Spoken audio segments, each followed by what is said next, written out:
Hello everyone, welcome back to Crypto Cash. Thank you very much for joining me here. Hope you're having a fantastic day. We're taking a look here, of course, at Dogecoin, seeing what's going on, helping you understand best practice and big picture. And it actually is looking pretty decent here. What we'll do is we'll update some Fibonacci retracement levels, kind of take a closer look at the most recent time frame, see essentially where this might be heading. But all in all, it's held out fairly well considering the overall circumstances. All right, now if you're new to the channel, not a financial advisor, love teaching people to trade, of course. So if you want to join over 200 active members on cryptocash.tech, that's the website. Link in the description below. You can become part of my community. I have a trading academy, community, and signals that I send out. Speaking of signals, we took 161% profit in 10 hours from Matic here just a couple of days ago. Then of course, BNB trade 142%, 83% for Ethereum. Only took us 2 days for that. Same thing with Bitcoin for another 50%. So things are looking on the up and up for the moment, and I can tell you it's definitely looking really good. So check that out in your own time, obviously. But at this point, the last thing I want to touch on is Bitget. We have a King's Cup Global Invitation, so be sure to check that out. I'm having a decent amount of members register so far. I've got 8 at this point, and we need at least 11 to qualify. So make sure you jump on in there and get that done, because of course 11/20 is the cutoff for that. You got probably another couple weeks, but generally speaking, there's so many different benefits from this invitation that it's just, it makes no sense not to use it. If you already are using Bitget and you want to qualify, simply send me your user ID and I can go ahead and add you to the roster and get you going. All right, so here's the thing with Dogecoin. Keeping it simple, we broke the ascending trend, of course. That's when I covered this a few days ago. Kind of just warning you that the price is going to pull back. It definitely did that, but didn't pull back massive. It just kind of pulled back moderately. In other words, came back down to really close to the 12-cent range and continued. And what we want to do here is, of course, update the Fibonacci levels here and kind of take a look at the most recent data and see what that's going to tell us. Because again, with Fibonacci retracement levels, you want to kind of try to always constantly be adjusting them, making sure that you are using it preferably on larger time frames. So in other words, daily closures are much better than smaller 4-hour or 1-hour candlestick closures. So recommend using Fibonacci retracement on larger time frames. It makes more sense. It's more they're more obvious and definitive lines. In other words, if we take a look quickly here at the R side, let's just go ahead and note this. We are still overextended. There's no doubt about that. This parabolic increase led to a decrease. And of course, this doesn't imply that the price is just going to turn itself around, because as you can see, we've got some pretty large candle wicks on these candles here. And that really does imply that we could see further downside if this candlestick closes right around 12.6 or lower. Now, granted, there's no guarantees on that. If Bitcoin does very well, I have noticed that Dogecoin recovers nicely, but on the same accord, it's not as aggressive as some other altcoins right now, because again, it's maxed out over the last 7 trading days. You got to recognize that overextensions are extremely common, and they're things to pay close attention to.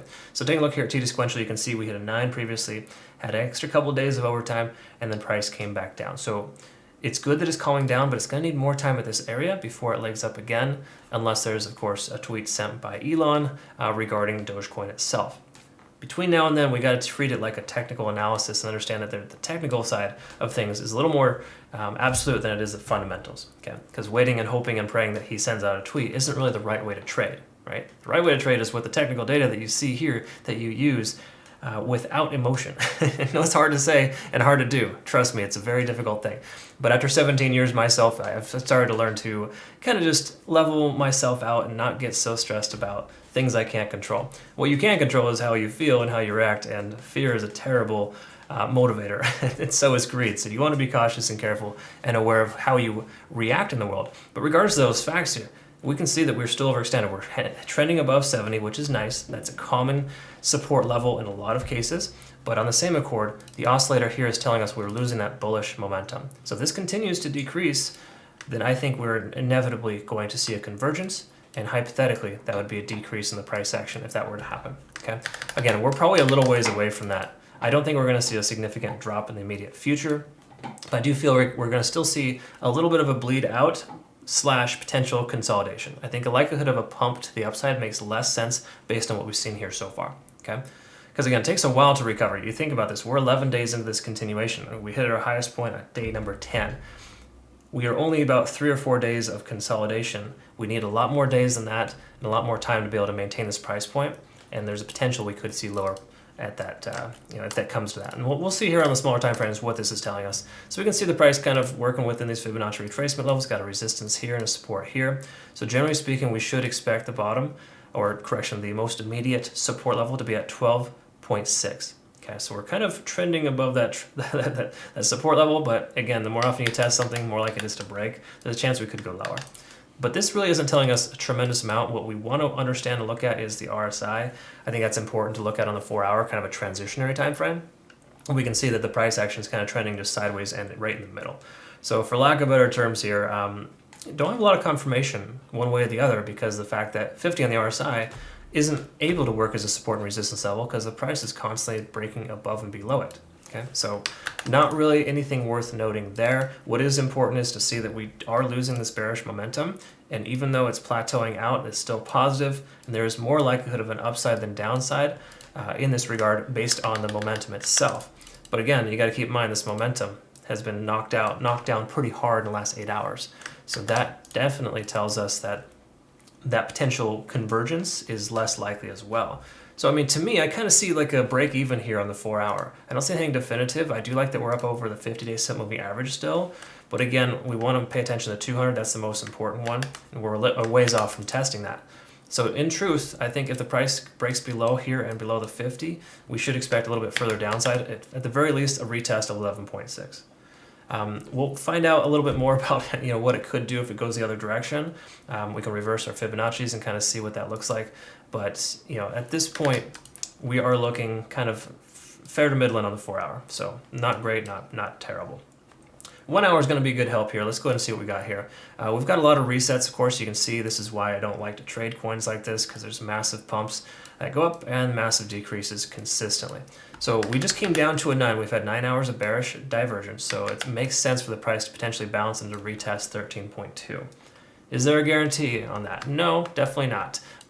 But what can we do, right? We have to kind of make sure that we're cautious and careful, but we also want to kind of look at maybe standard deviation on smaller time frames to see if we have an overextension. So let's take a look at that here in just a moment, but I want to quickly note on Ichimoku cloud that we are tentatively breaking above the cloud. This is a positive sign in the overall sense of things. Conversion line is conversion line is below the baseline, so we've lost momentum, quote unquote, but the lagging span is already intersected with price action. So even though we're above the cloud, we don't have that full-on confirmation to take a long position. That will likely come here in another 12 to 24 hours. If the lagging span goes up and the price action does too, then we'd have that green light, that confirmation that I like to look for in taking a trade. Again, to me, I don't like to trade coins like this based on the way its volatility is set up. It's too sporadic, too erratic, and too much emotion is involved in this coin. For lack of better terms, a lot of people will just trade on a lot of crazy nonsensical stuff versus the actual trading data, and that's why we have a lot of flaws here. So again, be careful if you trade this. That's all I'm saying. I'm not saying you shouldn't or it's a bad idea. It's just I would rather you avoided it. So that being said, that's kind of where we're at here. The last thing we want to look at would be standard deviation, just in a smaller time frame. We can pull up my EMA view app notification here and kind of see that previously, obviously, this notification did tell us it was going to break bullish essentially. So it's not telling us anything now because we're underneath the volume weighted average price as well as the EMA. So if you're underneath the EMA 15 and the volume weighted average price, it pretty much implies that you have two resistance levels right here. So to me, trading into that doesn't make a lot of sense. We want to wait for the price action to be above so we can have two green solid candlesticks and for that confirmation to go ahead and take an entry to come up. Okay. So again, this EMA view app notification, it's going to be something I'll be actually providing on my website as a potential options for you to purchase that. But for now, that's essentially telling us that we don't want to take a long. It's not implying necessarily we want to take a short either, because if we take a look at standard deviation, we can see that we are well within these lines. So in other words, we have the upper and lower standard deviation. Price action shot outside of that, comes back down, tests the the VWAP line rather, consistently lost that, and now you can see it working as a resistance. Okay, so you kind of see this definitive line here where the price action, the volume weighted average price is moving with the price action based on the amount of volume being traded. So it's great on weekends to use the VWAP because it helps you understand that there can be more volatility with less volume. Anyways, that pretty much just told us here that we don't want to take a position right now. We want to wait for confirmation. And to me, confirmation is a candlestick closure today, either above or below 12.6. I think we close below 12.6, a likely retest of 11.6. If we close above 12.6, a likely retest of 13.2. It's kind of one of those things here where we got to kind of wait for the entry. And to me, if the Ichimoku cloud, even though we're above the cloud, we don't have these other indicators telling us that we should take a trade, I think it's recommended to stay on the side. Okay. So again, that's kind of where we're at there in that regard.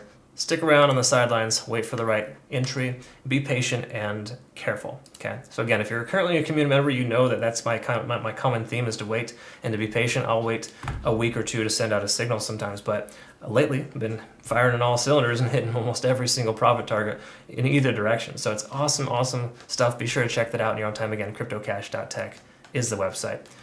So I look forward to working with you. Hope you have a great rest of your day. Thank you so much for your time. We'll see you all in the next video. Take care.